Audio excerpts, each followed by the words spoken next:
Today we're going to be making a pumpkin cheesecake in the Instant Pot. This is no ordinary cheesecake though. This is a keto, gluten-free cheesecake. Let me show you what it looks like.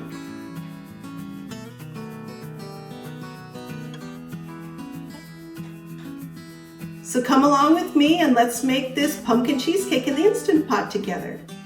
Let's take a look at the ingredients needed to make this recipe. First, you're going to need a 6 or 7 inch springform pan, 3/4 of a cup of blanched almond flour, a half a teaspoon of cinnamon or pumpkin pie spice, 3 tablespoons of butter, and 2 teaspoons of Swerve or sugar equivalent,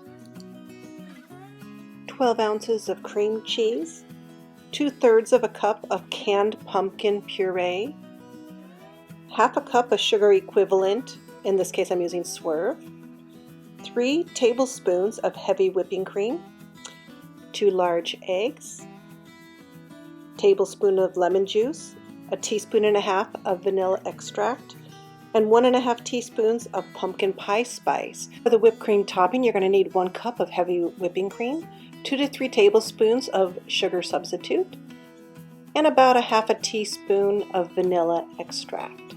What we actually do is take out all the cold ingredients out of the refrigerator while we get everything else prepared. We work on our springform pan, put the insert in the bottom, and then we're going to use heavy duty foil and cover it so this way water does not get in through the bottom of the pan. Then I'm going to take parchment paper and cut it to the size of the pan. I use a little bit of oil that I've sprayed in the sides to keep everything in place. And so the pan's ready to go. Put a little bit more oil and it just helps keep it down. I'm trying to blot off the excess, but I'm trying to get the parchment paper to stay. Now we're going to make the sling that's going to help us raise and lower the pan into the Instant Pot. So we take an 18-inch piece of heavy-duty foil and fold it into fourths. And then we're going to be able to use this to raise and lower the cheesecake pan into the pot. Now we're going to start by making the crust, but we combine the melted butter and sweetener in a small mixing bowl. Stir it together, add in the almond flour, stirring until the butter is absorbed and it becomes sort of dough-like. As you can see, it doesn't look dough-like enough for my liking, so I did put in just another tablespoon or so of almond flour. Now we add in the 1/2 teaspoon of cinnamon or pumpkin pie spice just to give the dough a little flavor. Now I'm going to go ahead and spread my dough out in the bottom of my pan. I did one thing wrong. I didn't let my butter cool down enough, and so my dough was on the warm side, so I was having a little bit difficulty spreading it around. So I went ahead and made sure I had clean hands, and I used my hands to go ahead and spread the dough evenly on the bottom of the pan. It's going to make like a cookie crust. So once it's all even on the bottom of the pan, I'm going to go ahead and put it in the freezer, put the side liners back in, and let it chill in there while I'm preparing my filling. To make the filling, I'm using my stand mixer, but you can use a hand mixer as well. Put in the cream cheese and the sweetener and mix it on low speed until it's well mixed, probably about a minute. Now we're going to add in the heavy cream, the 3 tablespoons. I'm going to add in our tablespoon of lemon juice, and our 1.5 teaspoons of vanilla extract. Once we add those ingredients, we're going to put the mixer back on low speed and beat it until it's smooth for about 30 seconds. We're going to add in the eggs one at a time, beat them on very low just to combine them one at a time. Once they're combined, it's about 30 seconds each, we're done mixing. We want to make sure we don't overmix these eggs.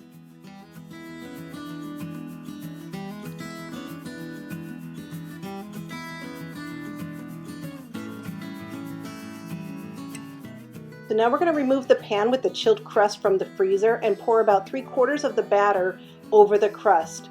And make sure you don't have any air gaps, and you want to make sure it's about as level as possible. Make sure you only use 3/4 of the cheesecake mix. Now the cheesecake goes back into the freezer while we finish up the filling. We're going to take the remaining 1/4 of our cheesecake filling, add in our pumpkin puree, and also add in our pumpkin pie spice. We're going to mix this batter for about 10 seconds just to get it incorporated. Now we're going to take the pan with the chilled crust from the freezer and pour the remaining pumpkin layer on top. We want to be very careful not to mix the two layers. We want to show them as the white cheesecake on the bottom and the pumpkin cheesecake on top. So I'm spreading it very carefully with my spatula, trying to keep them as two separate layers. One thing I wanted to mention is I'm using a 7-inch cheesecake pan, but if you used a 6-inch cheesecake pan, you're going to have a higher, taller cake with this filling. Now that the cheesecake is completely prepared, we're going to go ahead and get ready to put it in the Instant Pot to cook it. So I'm going to take my Instant Pot, put in 1 cup of water. I'm going to place my trivet that came with my Instant Pot over the water with the handles resting on the sides of the pot. Now I'm going to put my cheesecake onto the sling that I made to lower my cheesecake into the Instant Pot. I'm going to fold over the excess part of my handle so it's not interfering with the lid closing. And put in my baking or dessert ring. I like to use a separate ring for desserts so my savory ring doesn't interfere with the flavor on my cheesecake. Now I lock in the lid in place. Ensure the vent is set to sealing.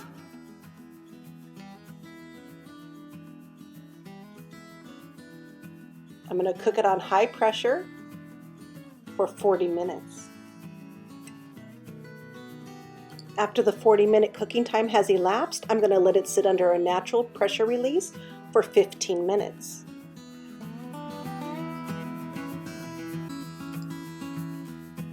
Once it hits the 15 minutes of natural release, I'm going to go ahead and turn off my Instant Pot by hitting the cancel button. I'm going to use my tongs to manually release any of the remaining pressure by gradually turning the release knob to its venting position and wait for the pin to drop. So carefully release the lid and lift it up and try to avoid getting too much of the condensation to fall back on the cheesecake. Now I'm going to use my silicone pot holders and carefully remove the cheesecake from the Instant Pot. Now I'm going to remove the outer foil from my cheesecake pan while I'm letting it cool. The reason why I'm doing this is if there's any condensation in the foil, I don't want it to absorb into the cake. So now I'm going to let it sit on the counter for about an hour to cool down. One thing I am going to do is take a paper towel and dab up any condensation that has fallen on the cake. One tip I want to mention here, if your cheesecake looks too wiggly on the middle at this stage, you can let it cool in the Instant Pot with the Instant Pot off. It sort of lets it cook just a little bit more if you want it a little more cooked. Mine seemed just perfect for me. Do you decide to let your cheesecake set in the Instant Pot, ensure the lid is off and the pot is off. Then let it sit on the counter for another hour. Now it's time to take off the ring and the parchment paper and take a look at how our cheesecake turned out. And there you go, it looks gorgeous. Remember I mentioned that because I had a 7-inch ring, the cheesecake is flatter than if it was a 6-inch ring. Now it's time to make the whipped topping for decorating the cake. I'm using a chilled metal bowl, pouring in my 1 cup of heavy cream.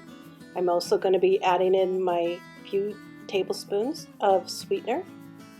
Add in a splash of vanilla, which is about a half a teaspoon. And then I'm going to use my hand mixer to blend this into stiff peaks. Now I normally like to do my whipped topping decoration right before I'm going to serve it because it is such a quick process to make the whipped cream. So you want to make sure that you chill your cheesecake for 24 hours. You don't want to be putting the whipped topping on while it's still warm or even room temperature. So this would be the next day for me, and I'm going to go ahead and put on the new fresh whipped topping that I made. I'm not particularly artistic, so I just wanted to make my cake look as pretty as possible. I'm using a cake decorating tip and just making little swirls all across the cheesecake. As you can see, the side of my cheesecake looks fairly nice, but because I am a fan of whipped cream, I am going to go ahead and put a little design on the side of my cheesecake just to add a little more whipped cream for each serving piece. To make it look a little more festive, I went ahead and took my strainer and put some pumpkin pie spice, or you could use cinnamon and just sprinkle it on the whipped cream. To make it look even prettier, I took some gluten-free, keto-friendly chocolate chips and just put one in each dollop of whipped cream. And that was how I finished decorating my pumpkin cheesecake that was keto-friendly and gluten-free. If you wanted to make this cheesecake just gluten-free and not keto-friendly, you can use regular sugar in the recipe where I've used a sugar substitute. So there you have it, gluten-free, keto-friendly pumpkin cheesecake made in the Instant Pot. If you enjoyed this recipe, please give my video a thumbs up and comment down below. If you would like to see more of my videos, please hit the subscribe button and turn on your notification bell to be informed when my next video is available. Thank you for watching and see you next time. Bye-bye.